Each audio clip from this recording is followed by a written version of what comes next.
Imagine every joy, every sorrow, every triumph and disgrace, replayed endlessly across eternity.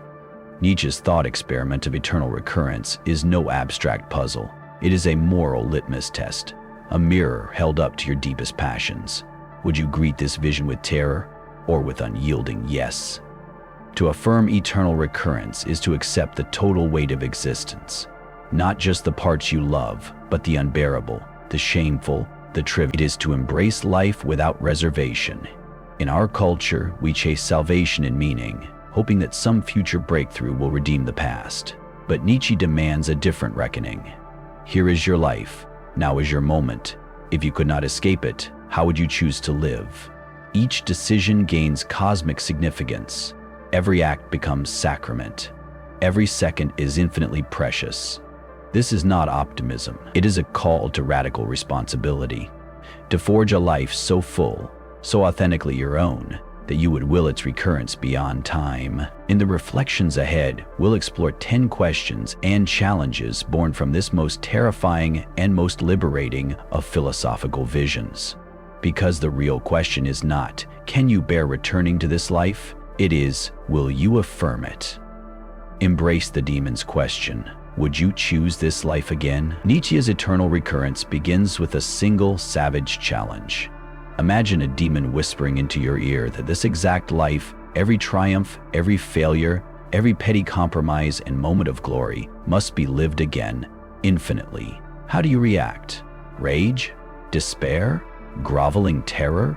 Or do you smile in defiance, throw your head back and cry, yes? To embrace the demon's question is to stand naked before your own existence, without excuse or caveat. Most recoil. We cling to hope of redemption, belief in second chances, future cures, cosmic resets. But Nietzsche offers no loopholes. There is no rewrite, no delete, no alternate universe where you become someone else. This is it.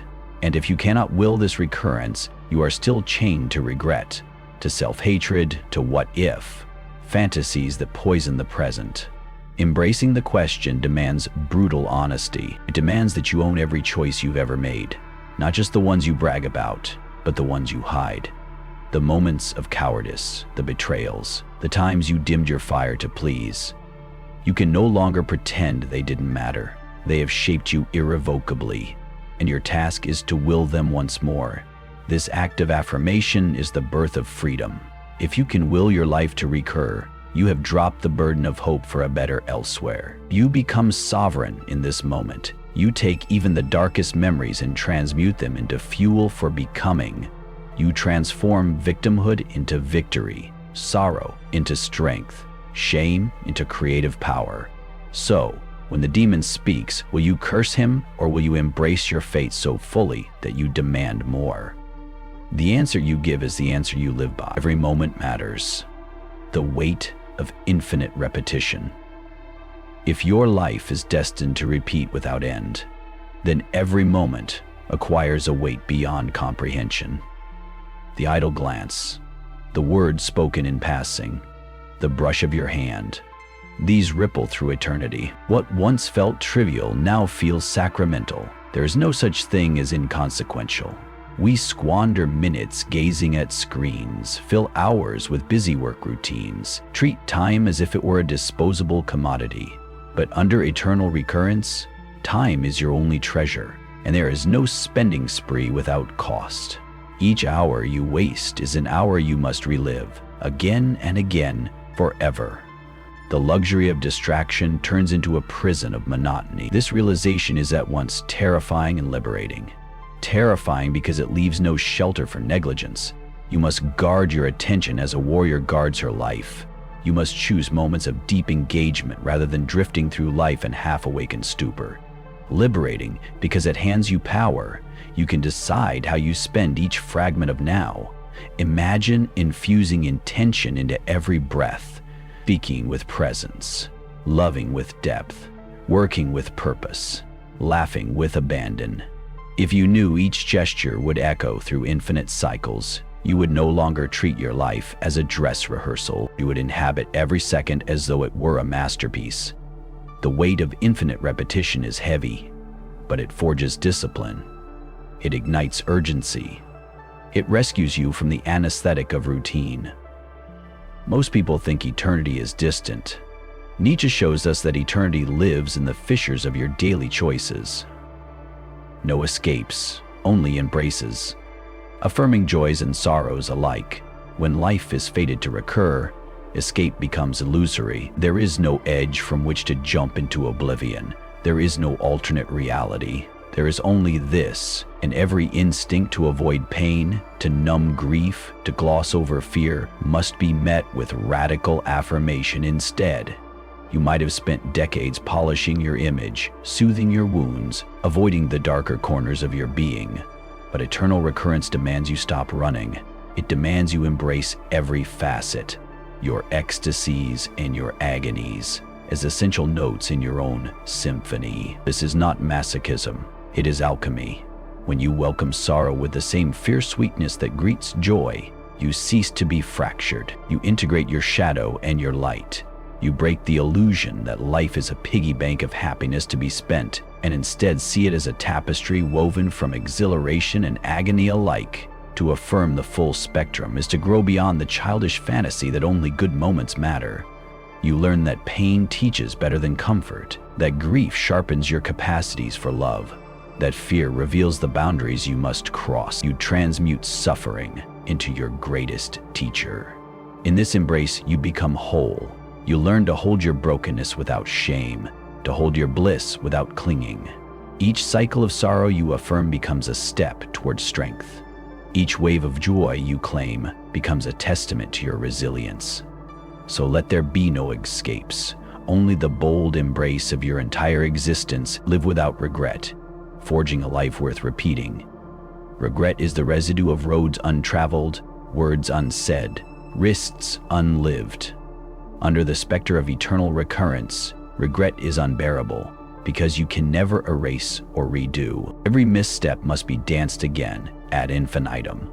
To sidestep this horror, you must live without regret. This does not mean you act recklessly. It means you live fearlessly. You align your deeds with your deepest values. You speak your truth. You seize opportunities that resonate with your core. You take risks commensurate with your ambitions. You apologize when you err, learn, and move on. You refuse to carry old burdens into new days. Forging a life worth repeating demands that you choose actions that honor your becoming rather than assuage others' expectations. You stop curating a safe legacy and start crafting a life that sings of your authenticity. You make decisions as if each one were eternal, a vow to yourself that you will stand by your choices in every future cycle. Each morning becomes a crucible of possibility. You ask, if I had to relive today forever, would I will it? If the answer is no, you change the script. You pivot. You speak, you create, you connect. You do the hard, messy work of constructing a self you don't want to flee. In this process, regret dissolves. You still stumble, you still feel sorrow, but you no longer linger in its aftermath. You rise, recalibrate, and step forward. And in doing so, you steel yourself against the demon's demand. You become not a victim of your past, but a sculptor of your eternal present. Live boldly, live honestly, live so that, when the demon whispers, you smile and say, again. Break the cycle of resentment, transmute anger into power. Resentment is the slow poison of the soul. It festers in hidden corners, whispers accusations, and convinces you that you are a perpetual victim.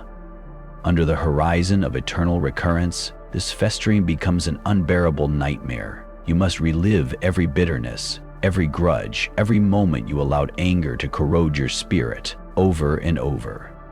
Nietzsche urged us instead to transmute anger into power, not to deny it, but to harness it as fuel. First, recognize that anger is not mere emotion. It is energy.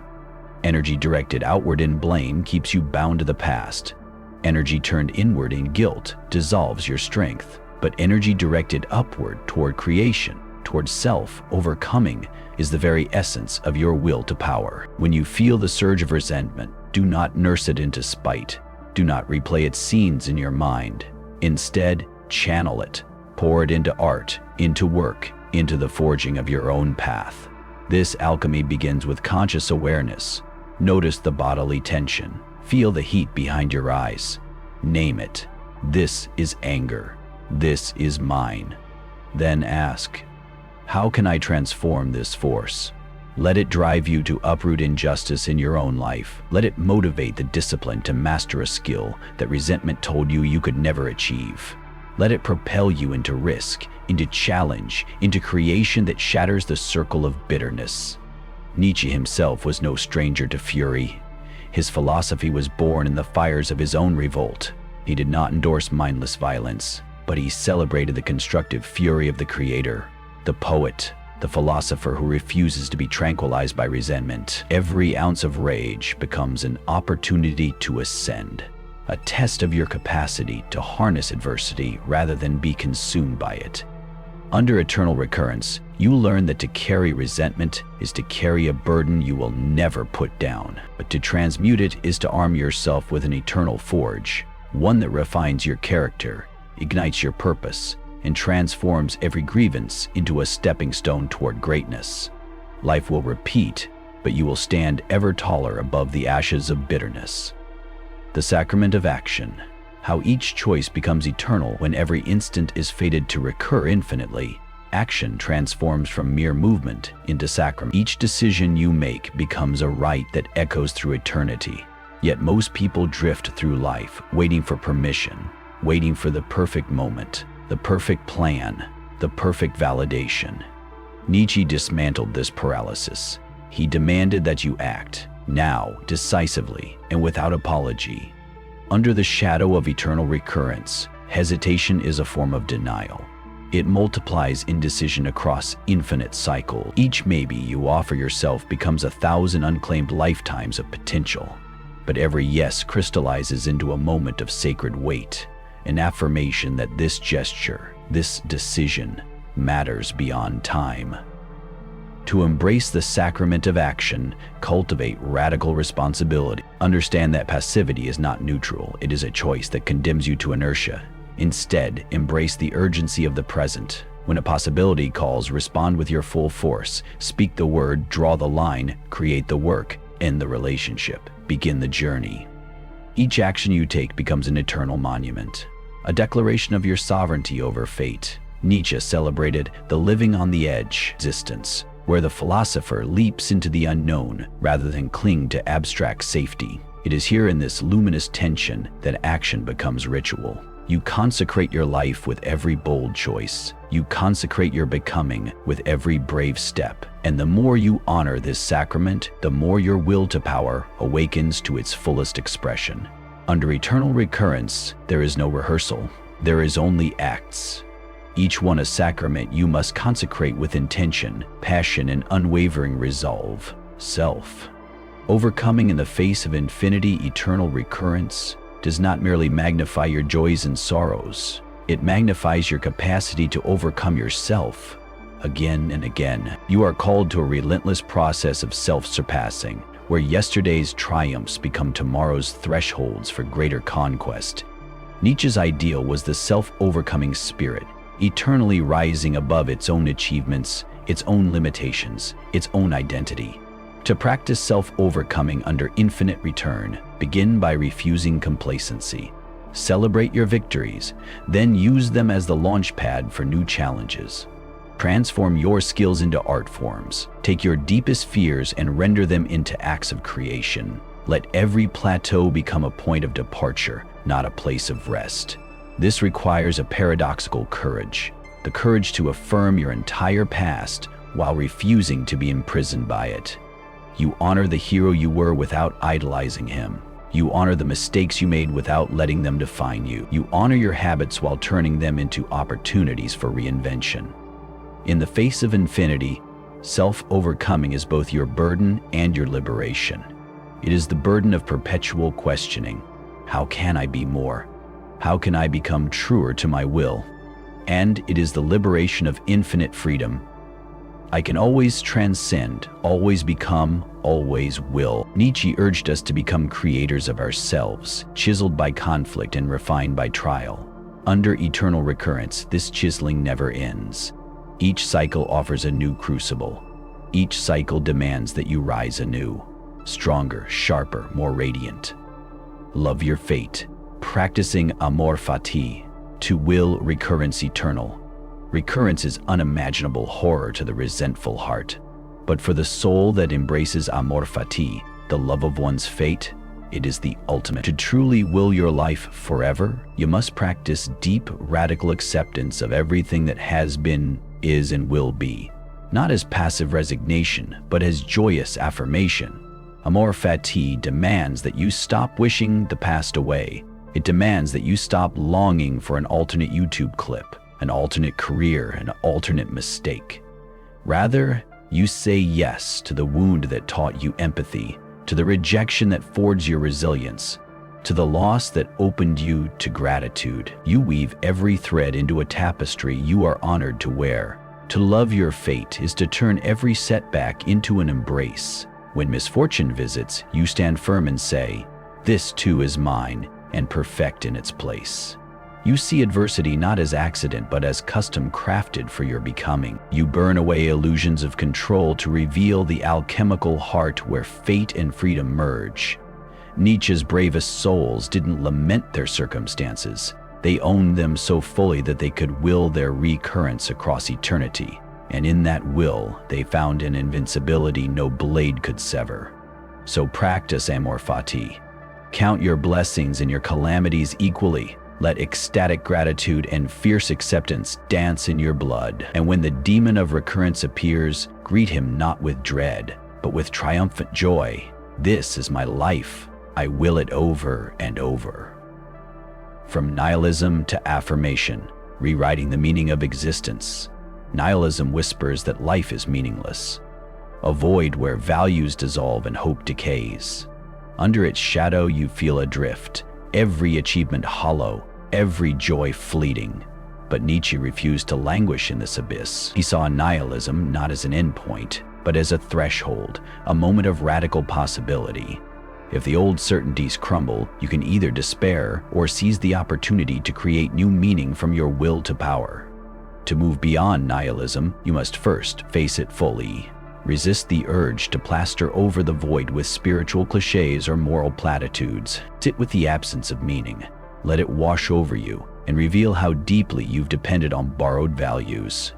Then when the emptiness is at its rawest, choose the path of affirmation. Will your own values into being. Inscribe your purpose on the blank page left by the collapse of tradition. This alchemy is neither naive nor easy. It demands the courage to stand alone. It demands that you craft a vision of life grounded not in authority, but in your authority. It demands that you test every belief as if you were its first and only believer. Does it elevate your creativity? Does it deepen your passions? Does it sharpen your capacity to love and endure? If not, discard it. If so, embrace it as sacred. Affirmation under eternal recurrence means that your self-generated values, your ethics, your art, your relationships are not temporary props but eternal fixtures. You give them life through your will, and then you will them across infinite cycles by living them fully now. Each moment becomes a line in the poem of your own making. Each relationship a canvas for your unique soul. In this way, nihilism transforms from a crisis into a crucible. You break down the false scaffolding of inherited meaning and build your own architecture of purpose. You step beyond passive despair and into active creation. With each choice, each word, each breath, you rewrite the meaning of existence, not as something you discover, but as something you declare. And when you have crafted a purpose so heartfelt, so deeply entwined with your essence, you will look at the demon of recurrence and say, not only will I live this life again, I will love every moment of it. The ultimate test. Crafting a life you would will forever, every philosophical exercise tests your convictions. But eternal recurrence is the ultimate test. It asks not what you believe, but what you are, moment to moment, choice to choice. Would you, if compelled, will this life forever? To pass this test, you must deliberately craft a life so resonant, so authentically yours, that you would choose it again across eternity. Crafting such a life begins with radical introspection.